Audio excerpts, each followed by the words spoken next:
What's good, everyone? Welcome to another episode of the Rugged Haitian. Cue theme music.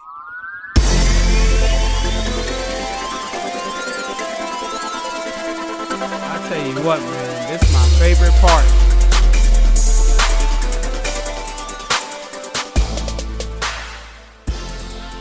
What's good? What's good? We back at it again. Back at it again with the white vans. Yo, we are here, man. What's good? Hope y'all had a great week, man. Hope everything was good and gravy with y'all. Man, I apologize. Man, last week was just ridiculous, man. Ridiculous.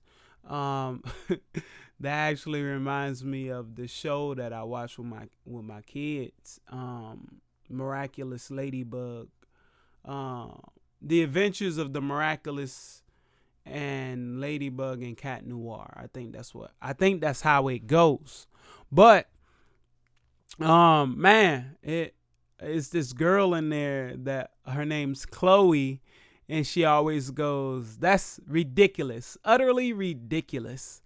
And last week was ridiculous, man. It was utterly ridiculous. So I put on a spiritual warfare conference, man.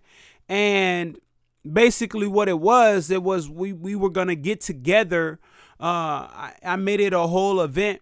And I wanted to put this event on for a while now, you know, because I was preaching through the book of Ephesians, and in the middle of Ephesians 6, where it talks about putting on the full armor of God, it alludes to spiritual warfare. And so what I wanted to do was I wanted to speak on that heavily. You get me? So part of speaking on it was, the main reason was because honestly, in the churches that I have been to, you don't really hear the pastor talk about demonology. You don't hear the pastor talk about how to cleanse your house from an evil spirit.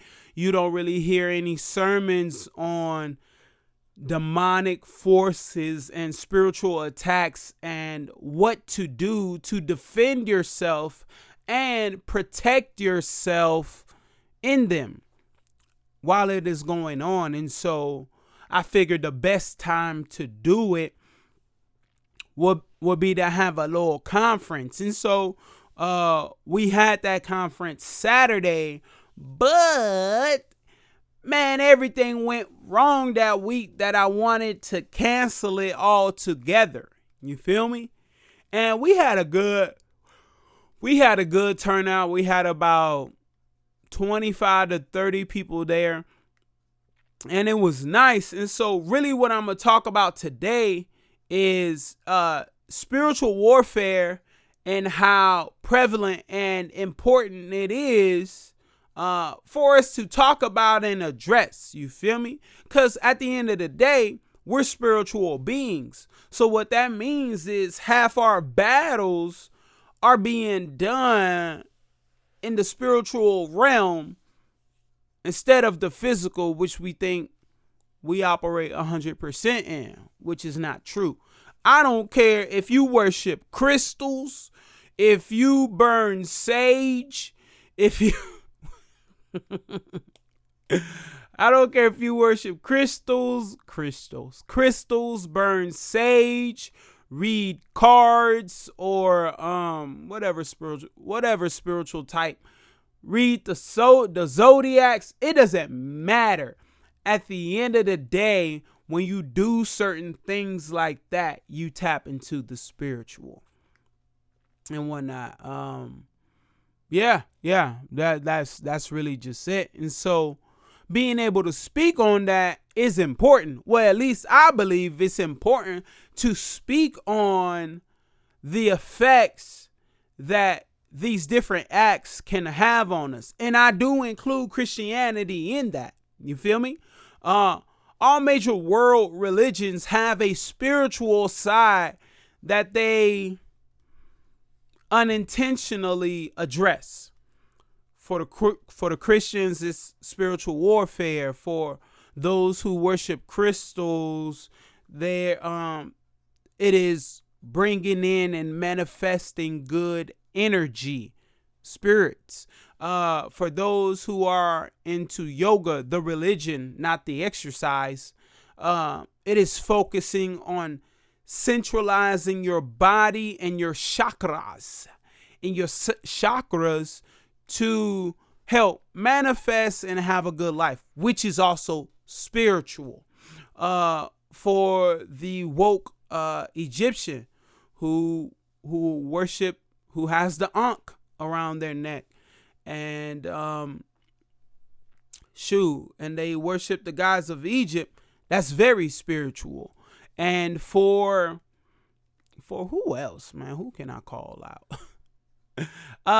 For the my throat. For the humanist, the one who relies on the ancestors for spiritual discernment and guidance, they are also tapping into the spiritual realm. So regardless of where you stand and where you are at, you tap into the spiritual realm, rather intentionally or unintentionally. Whenever you sit back and you just say something like, man, I hope I have a good day today, that's tapping into the spiritual. For those who manifest, the secret, for those who manifest, those who live in a mindset, I think, therefore I am, that's tapping into the spiritual. You get me? So when we look at all of this, we must understand that we are tapping into the spiritual side that is in us. Now, of course, as a Christian, I'm biased to it. I'm biased to the Christianity side, the biblical side of things, because that is my understanding and my choice of submission, right? And the reason I say my choice of submission, because at the end of the day, we all submit to someone or something. For me, I just choose for it to be the God of the Bible. You get me? So I believe, personally, all, we're not going to get into that today. That's a spiritual conference type of conversation. So back to the spiritual warfare conference. So I put on this conference, and up to that week, man, I was being attacked left and right. The enemy was coming against my car, and not just my wife's car. The day of when I spoke, man, my wife's car overheated out of nowhere, coolant everywhere, and I don't understand what's going on. So tons of discouragement was happening. You feel me? Tons of discouragement was happening that was telling me, man, I should just cancel the whole event. But your boy had to thug it out like a real G. So what I do, man, I pressed on like I was hard-headed. So we put on the spiritual warfare conference. We line everything up. Man, I buy the food. I pay the speakers. I do all of that. You feel me? I do all of that to make sure we straight. And everything all right. So we do that. Everything goes. And it's fine. I had two other speakers, and I had this worship leader, this singer. She was amazing. And man, that joint was 5 hours long, yo. 5 hours. 5 whole hours. Honestly, it bled into 6. And what I learned from that event was, hey, bro, sometimes you just got to shorten that thing up. You just got to shorten that thing up. So what I do, you feel me? What do I do? Easy. So for the next one that I do and whatnot, I think I'm going to just have one speaker, me. I think I'll just have one speaker and speak on what I'm going to speak about, speak on healings, speak on spiritual and emotional wellness, and obviously speak on the spiritual warfare side, and just cut it down to like 2 hours. You feel me? Like start at 11, have lunch at 12, do a little something out, do a little something afterwards, like 2 hours, if that. And so that's how my week was last week. And then I had a whole bunch of extra stuff dealing with school. Cause get this, I'm finished with school, but I ain't finished with school. You feel me? I still had work I had to do. I still had work I had to turn in. So in the middle of all of that, I'm feeling the pressures and whatnot. I'm feeling the pressures in the middle of all that. I get an email from my professor for my final assignment. You feel me? My final assignment, I get an email from her. I'm like, all right, cool. Ain't no thing. Man, guess what she said? Bruh, she was like, yo, I'm going to be honest with you.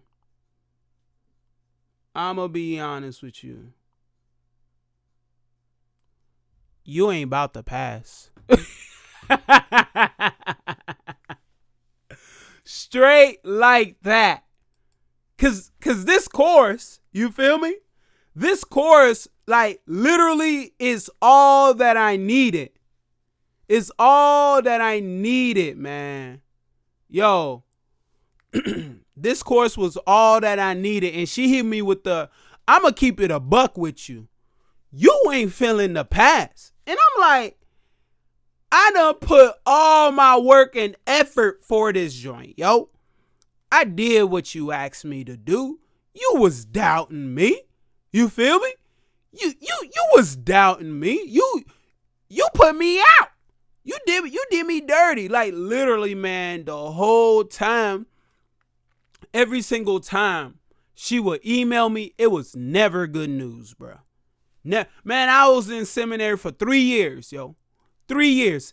Every single time she would email me, it was how I'm missing the mark, how I'm not doing what I'm supposed to do, how I'm a fail and I'm a not graduate. That's all she said for like 6 months, man. That's all she said to me. And of course, when you in it like that, things can get a little discouraging, you feel me? It's like, man, I'm doing all I gotta do and whatnot. And you ain't like helping your boy out. You doing me dirty. Dirty. You feel me? So I'm like, all right, that's how you gonna do it. So she, like, last week on I want to say on Thursday, I checked my email. She's like, you ain't about to pass this class. Your paper was trash. That's what she essentially said. Now get this, I have a whole A in the class, right? I have a whole A in the class, and I'm like, man, even if you gave me a 60 on my final project with its weight, with the weight of the final project, I would at least pass with a C. Now, I don't want a C because my GPA is like a 3.736 right now, and I don't want that joint to drop just in case I go and get my doctorate. Details coming soon.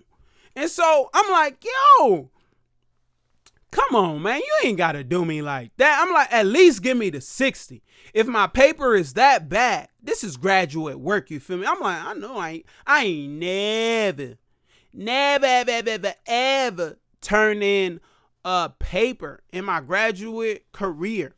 I have never turned in a paper that was honestly a C or below. All my papers have been B pluses and A's. Never got a C or below. So I'm like, yo, like what's going on, man? Like, why you warring against me? Yo? Why you warring against me? If you would give me a 60, my final grade will be a C. And I'm fine with that. Give me the 60. But she was like, nah, you need to go deeper. You need to do I'm like, bro, I read the rubric. I did what you asked, and you doing me dirty, man. So I'm like, man, all right, I gotta write this paper. I gotta rewrite 22 pages, bro. 22 pages. 2 to 3 sources a page required minimum. 22 pages. So I'm like, man. And she gave me like 3 days to do it, which is not, it's long because I knock out a paper in a day, really in a few hours, a day. If it's 22 pages, it'll take me like 8 hours, 5 hours, no distractions, 8 hours with kids all up in my face. So I'm like, man, come on, man. It ain't that serious. But for her, it was. And I felt some type of way because I'm like, bro, you hold my degree in your hands. And if I don't satisfy your requirements, I ain't about to pass in this joint. I ain't about to get my degree. I'm going to be delayed a whole nother semester. Grades due in 2 days. Man, so what I do, and this is in the midst of the spiritual warfare conference when that joint is in like 2 days. What I do, buckled up and got to work. Got up earlier than usual. Did the work, knock it out. I'm pulling office hours, doing this paper. Got to do it over. She told me what she ain't like. I changed everything. I'm like, I'm going to give you a whole new paper. Because obviously, this ain't satisfactory. So, did it. Turned that joint in Sunday. She gave me till Monday to do it. I turned it in Sunday. And so, boom. I just looked at my email literally as I'm recording this. She hit me with the wonderful and congratulations on your successful completion of this course and its requirements. And I'm like, woo! I know my voice is cracked, but woo! Your boy did it, and your boy is done by the grace of God. And in 10 days, they going to send me, well, not 10, like 12. They going to send me my degree, my master's of divinity. Yo, so, doctor, I ain't going to say her name. Doctor, thank you for approving my final paper. And at the end of the day, you were just trying to stretch me in a way that I did not want to be stretched. So, did I like it? Absolutely not.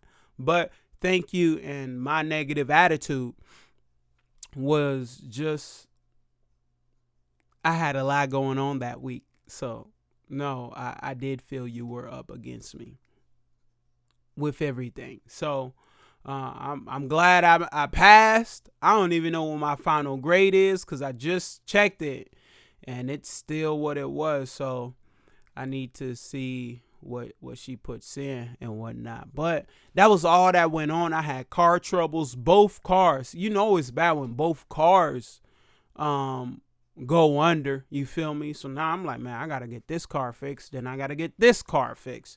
So when I talk about spiritual warfare, to think that it does not affect the physical, man, you must be out of your mind.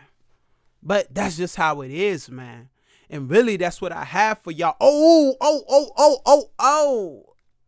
I just want to say,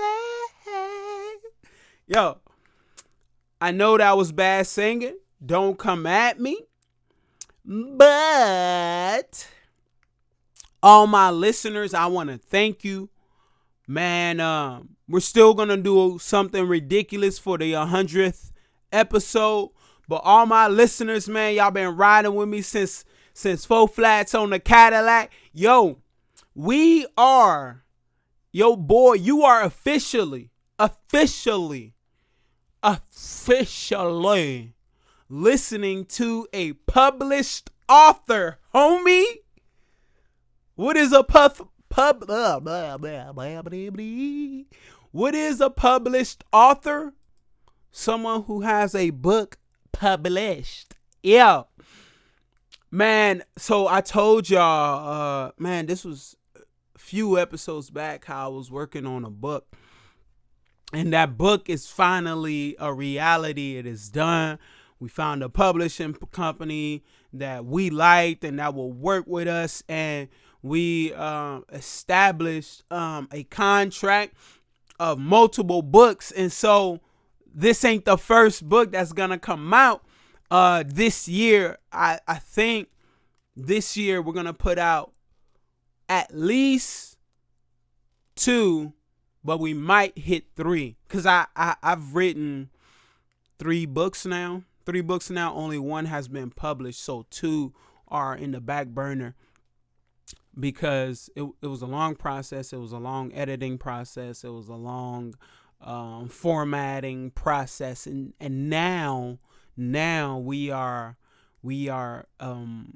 getting into it, yo. So the book isn't titled Joel. It is a verse by verse, and I repeat, a verse by verse daily devotional where it challenges you. The challenges meaning are things that you can do that day that will impact your spiritual life and your relationship with the Lord. And you go through the whole book of Joel. Like, come on, man. Like, you go through the whole book of Joel. And it's 6 days. It's a 6-day devotional. You feel me? Y'all the first ones hearing it because my Facebook friends ain't even hear about this yet. I'm putting y'all on. So it's a 17-week devotional. You probably like, man, 17 weeks. It's like, come on, bro. Come on, bro. This will replace your devotional needs for half a year. I'm talking 100 and something days. For at least a third of your year. You feel me? Because it's 365 days in a year. But for 100 days of your year, you feel me? You got a whole devotional to study in. It's 6 days. I'm talking Monday, Tuesday, Wednesday, Thursday, Friday, Saturday. And the reason it's 6 days is so that you can go to church on Sunday to get fed, homie. Yeah, so it's 6 days. You got something to do every day, man. And through that, you learn the book of Joel. You understand the book of Joel. And we go through every single verse in that book, right? So that book is coming out August 1st. You can pre-order it now. You can pre-order it now on Amazon. And it's also available at Barnes & Noble for pre-order. So, man, definitely order